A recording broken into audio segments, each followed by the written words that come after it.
बिस्मिल्लाहिर्रहमानिर्रहीम।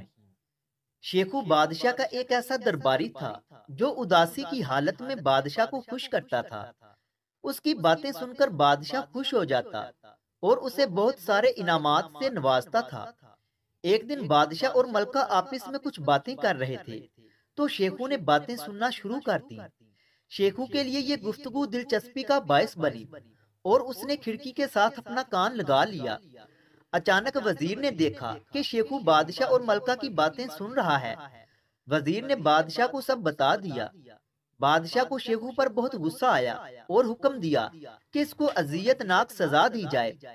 फिर वजीर ने बादशाह को मशवरा दिया कि सबसे अजियतनाक सजा ये है कि शेखू को बगैर कपड़ों के एक सर्द खाने में कैद किया जाए।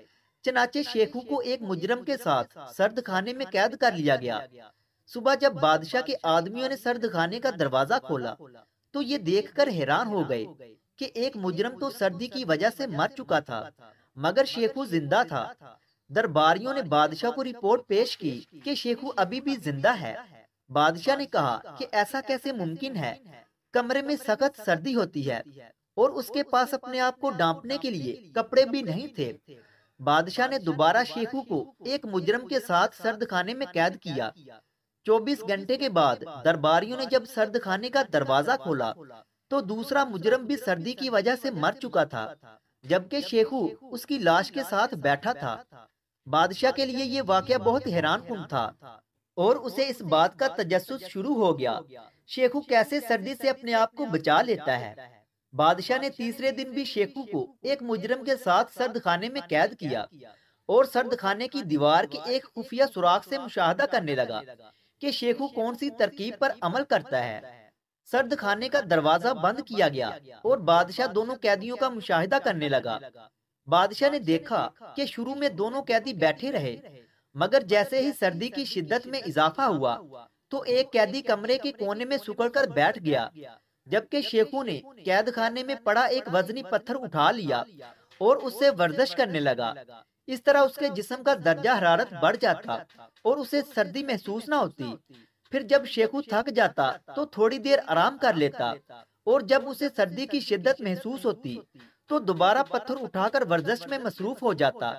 इस तरह सारी रात उसने ये सिलसिला जारी रखा और सर्दी को मात देते हुए जिंदा रहा, जबकि दूसरा कैदी कोने में पड़ा रहा और सुकड़ कर मर गया।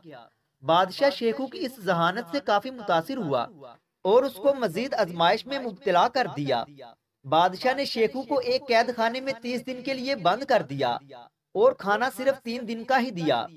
एक महीने बाद बादशाह ने जेल का दरवाजा खोला, तो शेखू जिंदा और सलामत बैठा था और उसके कंधे पर एक तोता भी बैठा था।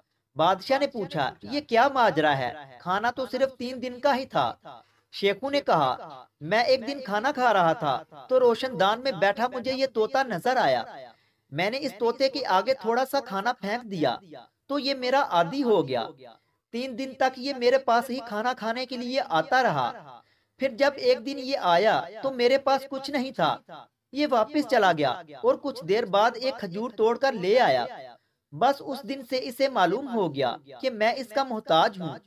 ये कोई न कोई फल तोड़कर मेरे लिए लाता रहा, हत्ता कि एक महीना गुजर गया। बादशाह ने दिल में ये सोचा कि शेखू तो मुश्किल से निकलने का गुर जानता है। फिर बादशाह ने कहा कि तेरी आजमाइश अभी बाकी है। उसने शेखू से कहा, मैं तुझे शहर बदर कर दूंगा। फिर बादशाह ने 10 कैदियों को शहर बदर कर दिया और हर एक कैदी की कमर में एक थैला बांध दिया जिसमें 5000 अशरफियां थीं। बादशाह उनको कहने लगा, जब तुम दरिया के उस पार जाओगे तो इन अशरफियों से अपना गुजर बसर कर लेना। फिर बादशाह ने चुपके से कश्ती में सुराख करवा दिया। जब कश्ती दरिया के दरमियान पहुंची तो सुराख बड़ा हो जाने की वजह से उसमें पानी जमा होने लगा। ये देखकर सब मुसाफिरों ने दरिया में छलांग लगा दी। शेखू ने महसूस किया कि अशरफियों की थैली के वजन की वजह से मैं तैर नहीं सकता और पानी में डूब रहा हूँ। शेखू ने वो 5000 अशरफियों का थैला अपने से अलग कर दिया, जबकि बाकी किसी मुसाफिर के दिमाग में ये बात नहीं आई कि अशरफियों का वजन अपने से दूर कर लें। वो ये सोच रहे थे कि अशरफियों को तो अपने आप से किसी सूरत दूर नहीं करेंगे, क्योंकि अगर ये अलग कर दी तो शहर में मांगते रहेंगे। मगर शेखू ने अपनी जहानत का इस्तेमाल करते हुए उनको अपने आप से दूर किया। बादशाह ने अपने खादम से पूछा, उस कश्ती के मुसाफिरों का क्या बना जो शहर बदर कर दिए थे? खादम ने बताया कि शेखू के अलावा सब डूबकर मर गए हैं। बादशाह ने सबके सामने कहा कि मैं जानता था, शेखू जिंदा रहने का गुर जानता है। बादशाह ने शेखू को दरबार में बुलाया और कहा कि तुम्हारी आजमाइश अब खत्म हो चुकी है, और उससे ये हल्फ भी लिया कि आइंदा छुपकर किसी की बातें सुनने की कोशिश मत करना। अगर वीडियो अच्छी लगे तो उसे लाइक करें और मजीद ऐसे ही वीडियोस देखने के लिए हमारे चैनल इल्मी रूम को सब्सक्राइब करें। मिलते हैं अगली वीडियो में, तब तक के लिए अल्लाह हाफिज।